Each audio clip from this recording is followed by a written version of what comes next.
All right, here we are. End of the year. Finished our last 7-on-7 and 5-on tournament, and now all attention goes to this. This is the creme de la creme, the Avery Strong College Showcase 2024. This thing is popping, fellas. We got Brandon Huffman here, 247 Sports, Ryan Clary, the man, the myth, the legend. Fellas, first off, before we jump into this, how you doing, Huff? How you holding up? I know your life is always crazy and just going every direction. You looking forward to this event? How you feeling? I'm looking forward to Sunday evening when this event is done and we are breaking bread at Forelli's. See, you guys have it good. Once this event's done, it's kind of chill mode. I've got 9 events in like 8 different states in the month of June and then more in July. So I'm just getting, not to mention 25 guys in the Northwest, Northern California, Hawaii, and Colorado, my region, are taking official visits. So I did a piece on Thursday for the Bay Area News Group, column, talking about the importance of June and why June matters and how the recruiting calendar has sped up so that June is now so crucial with official visits and the camps and the showcases. And that's why we went from year one when, doing the Avery Showcase saying, hey, TV, if we get 250, it's a success, to what, 500, 550 the first year, to over 750 in year two. Yep. There's a thirst for opportunity to evaluate by college coaches. There's this thirst for the recruits to get the eyes on them. And that brings us to an event this weekend that's absolutely loaded. And I'm anticipating a great weekend of talent and a lot of offers going out. And, who's going to be the Cody Green of this event this year? Who's the Gabe Osenda of this year's event? Who's the TJ Lateef of this year? That's what year one set a high bar, and year two is already trending well past that. Definitely. RC, what are your thoughts? Man, I'm with Huff. I mean, it's been a long, not as bad as you guys, obviously, but the 7-on-7 stretch is definitely a long one. I will be enjoying myself for the next couple weeks after this. Definitely. And I think this is a fun one where it's like when you're gassed, you're fatigued, but now you have an event like this, it just kind of can rejuvenate you because there are so many good kids coming. There are so many great schools coming and all the different levels. And, have to go with what you mentioned. The thing we've been very disciplined on is, and people saw this last year and they'll see it this year, is making sure that some of these things get so big that they get watered down and it becomes a meat market and kids aren't getting reps. And if they are getting even the reps they get, they don't get seen. And so we've been really diligent to make sure that we've separated sessions, that we have a good amount of kids per session. So they're all going to be on one field. They're going to get a lot of reps. They're going to be tired by the end of the day. And the reps they get, the colleges see. It's hard for colleges to offer a kid or put a kid on their radar if they don't see his reps, or he doesn't even get reps to get seen. So we've been really cognizant of that. So I'm excited for the showcase for kids to get the reps and get in front of these schools, all the work they've been doing in the off season, 7-on, 5-on, speed training, lifting, all of that. Now this is the time. We've told all of our coaches for the camp, this is a showcase, not a camp. So don't be in there working on technique, this and that. It's let the kids do their thing and show what they can do. And that's what it's going to be about. So all of that being said, let's hop into this because this is a loaded event. We have kids from all over the country, not just the Northwest, not just the West Coast, all over the country. In all of the classes, there's at least multiple kids with offers in every class, including the 2028 class, which is just bonkers to think. So let's go through all of the different kids and states and backgrounds and offers they got. So Huff, you're the most important of the three of us on this podcast. No offense to Ryan. I don't take any offense to it. It is what it is. We know our place in the hierarchy of things. Huff, get us started. Maybe talk on some kids that you have on your list. Excited to see or some of their backgrounds. Yeah, I mean, I know it's easy to sit there and start off with the Northwest kids, but I'm going to actually get outside the Northwest footprint to kind of mention a few guys right off the bat. First, you got Tristan Givens coming up from Georgia, Columbus, Georgia, Carver High School, 4-star, a top 12 player per the composite in the country at the edge position in 2026, a top 20 player in the state of Georgia, he's the number 134 overall player in the country in 2026. And he's coming from the Southeast to the Northwest for this event. And that's going to be huge. Jaron Chiave Sagapolitelli is the number 1 player in the state of Hawaii. He moved his official visit up a day. He's at Utah State this week, Thursday through Saturday, so he could be at the camp on Sunday. He's already been selected to the Elite 11 finals. That now makes it 2 years in a row that this camp has had an Elite 11 finalist. A year ago, TJ Lateef came up, was the overall MVP of the evening session, and now he's headed to Nebraska, and he's an Elite 11 finalist, and Jaron is going to join him in Los Angeles, but first he will be in the Northwest this weekend throwing the ball. You got Isan Tafa, who's a top 5 player in the state of Utah in 2026.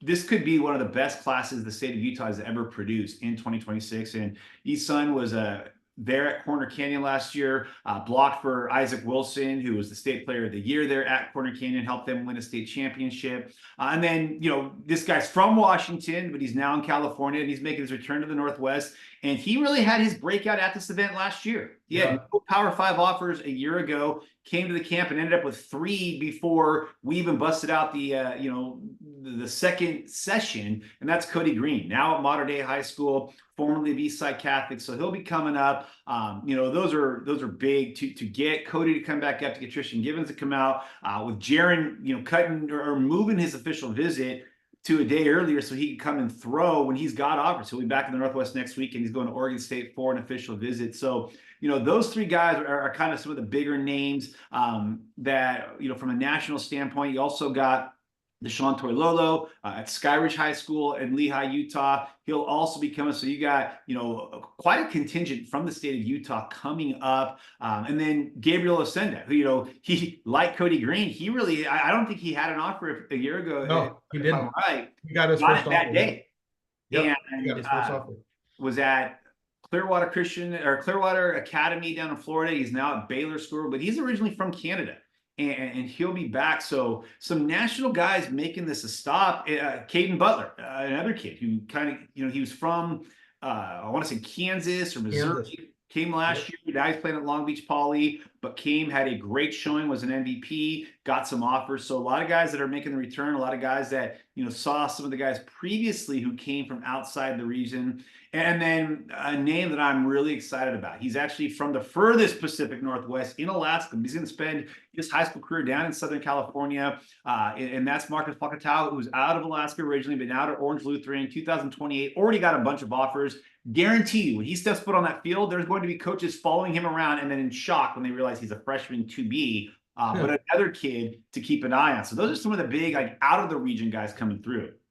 What's so bonkers is if you just mentioned one of those guys, it would be like, wow, that guy's coming, going to be at this event. That's going to be a showstopper. All these colleges watching. And you just kept going down the list. And I was jotting down notes. I'm like, Georgia, Hawaii, Utah, California, Canada, Kansas, Alaska. Like, this is just absolutely mind-boggling to hear the names of these kids and the talent and the background. And it's really cool that last year there were kids that got their first offer, and then their status just blew up. And all of a sudden, like you mentioned, Gabe Osenda, all of a sudden he's getting Texas A&M and Tennessee and Florida offers and all these other guys. And now to see some of them come back, and that tells you they had a great experience, because, a lot of times guys will get offers and then just kind of move on. And for them to come back and support this event and UHUF and everything we're doing. And also just, I think they love to compete and they had a good time at the event. So I think that speaks volumes to the event, and to hear those names and status is absolutely crazy. I'm excited to see all of them and so many other kids. Ryan, I know there were some kids that you had on your list that you're looking forward to seeing and talking about. So run down a few of those for us. Yeah, so for me, the 2 top linebackers in the state of Washington in 2026 excite me that are coming. Wasi Logoboyi, apologize if I misspelled that, and Tao Mercow. Another one that excites me is Ryan Brecky. He's the #1 player in 2026 in the state of Idaho. Doesn't have an offer, but I can pretty much guarantee he will get one by the end of this event. Another kid who got his first offer last year, coming out of the middle of nowhere, like Gabe was sent to, was Lance McGee. Came from Yakima, Washington, goes to AC Davis, picked up Nevada at the event. Yeah, and we've had a chance, some of these guys we've had a chance to see on 7-on-7 and 5-on. So it's been fun to see them throughout the circuit. You know, is it Isan Tafa out of Utah? He was the kid that MVP'd our 5-on-5 tournament in Boise. He played with Team OFA, right? That was Team OFA. And shout out to Will Kofi, who runs OFA. I know, Huff, then you went out to their tournament in Utah the week And after. that's a good point, because you know the MVP of that event, Philemoni Fangupo, is also coming up. He's joining Isan at the event, and then we missed on a couple of the #1 players in the state, but the MVP of the Battle of the Beach in Los Angeles, a kid that we've seen now at a number of association 7-on-7 tournaments the last 2 years, Michael Mitchell Jr. out of San Francisco, also coming up. And that's big, because another Northwest kid, he was the MVP at the Under Armour campus, Southern California. He was the underclass MVP at the Elite 11 regional in Las Vegas, and big time dude. And so it's an out-of-state kid that's coming. So you've got a bunch of MVPs. Parker Mady won the MVP this last weekend at the Battle in Seattle. Josiah Oswengo was the MVP at the Canby lineman event. I mean, you probably got 5 or 6 different MVPs at various association events that'll be there. And then we didn't even get into, you have the #1 and #2 player in the state of Washington in 2025 coming, is Adrius Rainey Saleh, who, like Jaron, moved up his official visit today so he can be there on Sunday. You've also got the #2 player in Jonathan Epperson, who out of Auburn Riverside. He'll be back. He was there a year ago. And then you got the #1, 2, and 3 players in the state of Washington in 2026 coming, with Derek Coleman-Brusa, with Damod Lewis, and with David Schwerzel. All 3 are defensive linemen or edge rushers. So that's going to be, once again, a very popular group. You've got a commit to UCLA in Noah Flores coming. We've got a commit to USC from Southern California, Madden Reardon, who's coming up for that as well. We saw him a year ago when he was a freshman, playing for the premium freshman team down in Southern California. You got the #1 quarterback in the state in 2025 in Colton Matson. You've got the #1 player, Ryan mentioned, Ryan Brecky, #1 player in Idaho in 2026. We've got the #1 player in Alaska for 25 in Nolan Farr, and 26 in Landon Drum. In fact, TB, you're going to feel old, because a couple of your former college teammates are having kids at these events. I know it. Just in the state of Washington, you've got a couple of candidates for the top player in 2027, Sione Kaho, a quarterback from Lincoln High School in Tacoma, 2028, AJ Tuavai, who another MVP. I think he was the MVP this last weekend at the 15U, was it, or the youth division? Already got a couple of offers. So a really good camp, and most importantly, a lot of really good young talent is coming. Guys that can really see their recruitments explode. And you mentioned Sione and AJ, they've both already got offers. Sione picked up the Oregon offer, right? AJ has, what is it, Miami, and I believe there was one other one, right? And so you're seeing this, and that's what I was saying at the beginning, was there's a ton of really good seniors who these schools are trying to wrap up in this most recent class. Guys that are about to take official visits, and schools wanting guys to come take official visits. Then you've got those good, juniors to be and some sophomores to be, but we've got a loaded, I mean, just the incoming freshman class is worth all of these schools being here to see those guys, because they've either offered them or will end up offering them at the event or over the next couple months, next couple years. And we've seen it. In fact, we've said this a few times.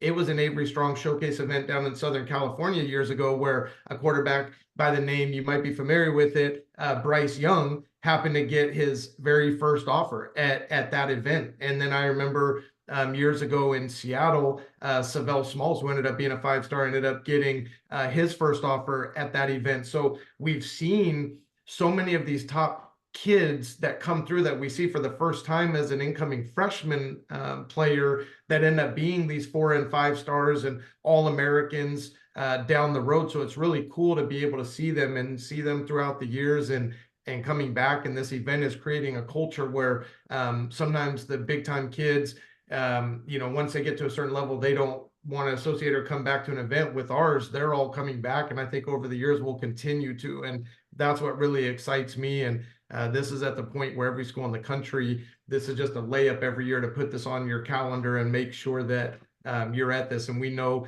from the response we're getting from schools who weren't initially on the list that are now changing their schedule on Sunday to have official visits and then get flights up here or bring head coaches up here. So that's the way this is trending, which is what you want. So I got a couple other names too, a couple of 2027s. We were talking before we started recording, who's going to be this year's Cody Green or Gabe Osenda. And, Cody Green had a couple of offers before this event, but got his first Power 5 at the event. Jacoba Doyle, who was the MVP at the National Preps event 2 months ago as a freshman offensive lineman. He's got a few offers already. University of Washington's offered him. Tennessee's offered him. 2027 kid is going to be a player that I think is going to get a lot of eyes on him this weekend. And then George Toya. His brother Jay is a starting defensive tackle at UCLA. George already with national offers, a 2027 defensive lineman at Summit High School in Fontana. There are a couple of those 2027s that, I said at the very beginning, the recruiting calendar has sped up so rapidly that now these events are huge for sophomores and freshmen that are going to be juniors and seniors and freshmen. Yeah. And, when you were the brain power, when you're kind of putting the brains behind this operation a couple of years ago, TB, I would talk about how the Sac State model was really, kind of setting up what the mega camps out west needed to do. And what Sac State did really well is in June nowadays, it's almost like if you're a 2025, it feels like it can be too late at times. That's why these camps are so important. But the coaches, they flock to the underclassmen as well. That doesn't mean that if you're 25, you're not going to get looked at. They're absolutely looking at you, but this is that really good chance to use this event if you're a freshman or a sophomore that's going to be a sophomore or junior to catapult yourself. And so, I think there was more underclassmen offered last year than upperclassmen, and that's why when we look at the roster, when we're getting the updates, we're seeing a ton of underclassmen because they know it's never too soon to get on the radar. When I say it for underclassmen, sometimes I say, if you're an incoming freshman, come get the experience of it, because a lot of times a kid's first experience at a showcase like this, they're wowed by just seeing all the schools and seeing all the top players and the media and just the environment. And it's kind of like a player going into, a big time stadium of 100,000 people for your very first game, and you're just overwhelmed by the sights and sounds. So I think it's good for the young kids to come get that experience when you're not on radars yet, not being fully evaluated as compared to your junior year when this is your last chance.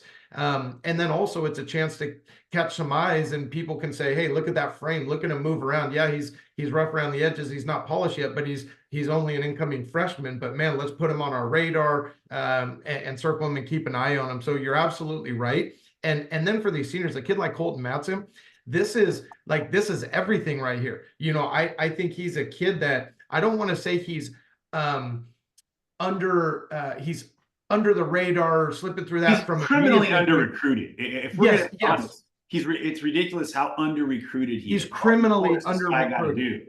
He is criminally under recruited. You have evaluated him. You guys like you and Clary and myself, we've been shouting from the hilltops that this kid is a real deal, and he is better than a lot of quarterbacks these big time programs have on their roster. And the fact that he's been under recruited like that is painful, but he's got to keep his composure and go into an event like this and say, okay, look, all that frustration, I can't bring that baggage in with me and let it affect my performance. Let me come in, do my thing, and get over the fence. And I think and to give a context, I mean, he was hitting us up this week going, hey, do you guys need quarterbacks to throw for the running backs and the linebackers? The running backs and the tight ends all come early. I want to get in front of those coaches for 2 extra hours, and I want to get that working. Like guys like that, there's a tendency in the social media generation of guys to bitch and moan on Twitter. That's not going to get you recruited. No offers, no stars. They're going to feel me. No,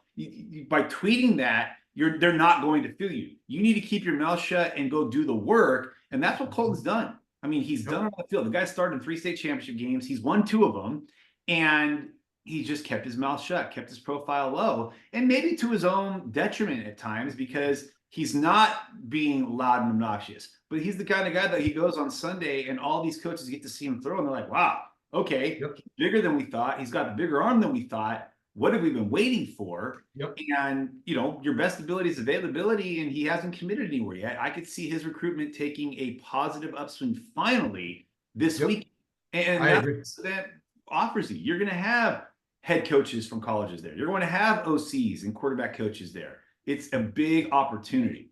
Well, and also you're throwing to these elite receivers against these elite DBs. And so when you're doing that, and all of a sudden the coaches go, okay, yeah, he's throwing to this 4-star guy against this 4-star defender, and he's threading the needle and putting it in there. That's the opportunity. So I'm glad because it can kind of transition to this. Yes, we're mentioning all these 4- and 5-star guys and these guys with all these offers. And sometimes events like this can get caught up into that too. But here's the perspective of this for kids that don't have any stars, or that don't have the amount of stars they want, or that don't have the offers. This is a chance when you come into this, those kids are the ones bringing all of these high profile schools. So now those schools are there watching your reps. And when you're going side by side on the same rep with this guy who has 3, 4, 5 stars and has all these offers, and now you're performing as well as him, if not better, that's exactly how we said last year. A lot of these guys got their first offer as a result of that. These schools were there to watch someone else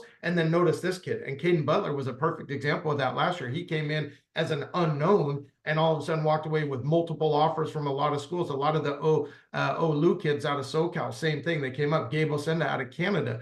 So as these high profile guys are there, you want that as a player because it's like, look, I want the smoke. If I think I'm under the radar and I'm a guy that should have these offers and should have these stars, the best way to get that is to go against the guys that have that and outperform them and do it on a stage where all these media and all these coaches are watching. And that's what this is. So this isn't just a, hey, we've got these top 20 kids that's where the focus is and we're not watching anyone else. It's like, no, these top 20 kids, it's awesome having them there, brings these schools, it brings attention. Now for the rest of you, here's the platform you've asked for. You say, I'm slept on. People aren't noticing me. I just want an opportunity. Well, here you go. You got an opportunity over multiple sessions where we keep numbers low. You get a lot of reps. We've got a lot of schools from all different levels, got a ton of media there, a ton of people that are really relevant with connections in the industry. This is your opportunity. And that's why last year so many kids got results on the spot or as a result afterward. And this year, I think it's going to be even more so. So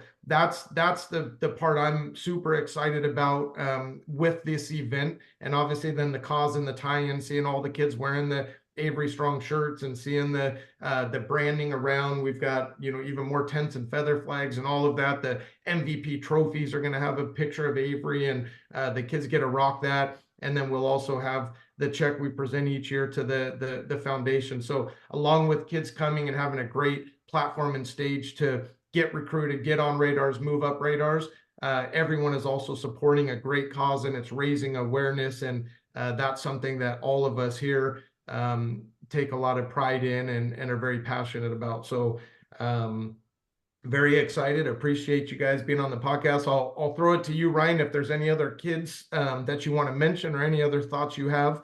And then Huff, I'll throw it to you to wrap up. Yeah, I'll be quick. The top 2 DBs in the state of Washington in 2026, Josiah Denmark and Joey Thomas Jr. will be in attendance. The top 2 receivers in the state of Oregon in 2025, and Jack Foley and Landon Kelsey. And then what arguably is the top receiver in 26 in Washington as well, Terrence Sayron, will be in attendance. So as you can see throughout the sessions, whether it's O-line, D-line, linebacker, tight end, or receiver, DB, you're going to get the top kids in the region regardless. Yep, and then we got a bunch of returning MVPs. You already mentioned Joey Thomas. Darian Clemens will be back this year. He was one of the DB MVPs a year ago as well. DeAndre Waverly, All-American Bowl selection, 4-star composite tight end. He'll be back as well. And so you get guys that earn those MVPs as underclassmen. They're coming back, and they want to add the trophy to the hardware collection.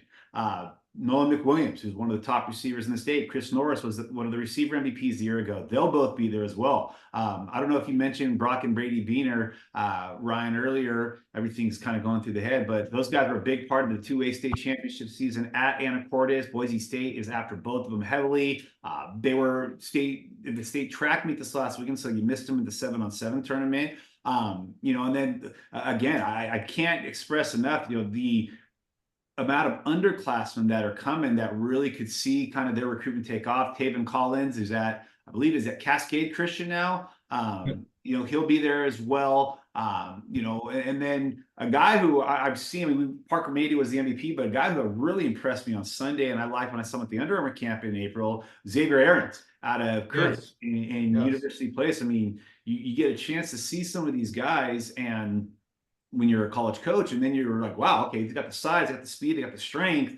What's been going on? Why are they not getting recruited? And then I got to shout out Malachi Johnson. He's coming from God's country, Santa Barbara. It's not quite God's country. It's like little G God, but it's neighboring Ventura. He's coming from the 805. Malachi, now you know why I'm always in a bad mood when you leave the beautiful weather of Southern California for the wind and the cold of Tacoma. But, when you have a lot of players that aren't just from Washington coming up and elite recruits coming in, it's exciting to see where this camp will be in 2 years from now, 5 years from now, a decade from now, or if the NCAA will find a way to screw this up too. And one other last thing to cap on, I love that all these programs, this event transcends any one program where there's so many stupid beefs that you see in this industry. We got DeQuinn Evans coming from Gridiron. We got Rich Moreno coming from Big 12, Jamar Howard coming from Big 12, Reggie Jones from Air. We have all of these different, Alex Fooey coming from IBC, Rob Mason and Mike Westbrook coming from Rise and War. So you start seeing all of these guys coming from different programs, realizing, hey, this event, this group doesn't care about these little bickering things. It's the platform to showcase all of your kids. So if your program's that great, get all your kids there. We got Coach Frank out of Olu and Southern Cal bringing his guys up. So I love that all of these guys are supporting the event. More and more each year are going to jump on, and this thing's going to keep growing in numbers and stature, and appreciate everyone being part of it. Appreciate you guys being on this podcast. Appreciate everyone tuning in. Come out to the event. We'll have food truck out there, merch, music. It's going to be a vibe. So make sure you don't miss it. Get out there, support the event, support the cause, and we will see you all this weekend.